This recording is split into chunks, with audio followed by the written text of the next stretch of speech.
তো আমি সব মশলা নিয়ে বসে পড়লাম কালা ভুনা রান্নার জন্য। পেঁয়াজ কুচি রেখেছি কালা ভুনা বাগার দেওয়ার জন্য।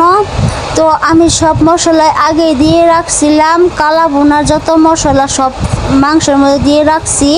তখন ভিডিও করতে পারিনি, এখন ভিডিও করলাম। তো এখন আমি মেখে শেখে রান্না বসে দেব চুলাত। কি ভাব বাড়িতেছে, হগলে পোলাও রান্না নিলাম গাই এসে দেখো কালা ভুনা মোর আর একটু বাজার লাগছিল।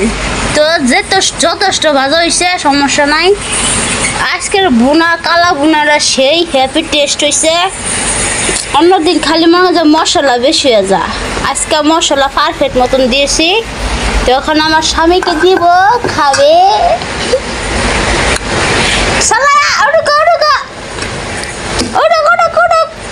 গরম গরম খাক।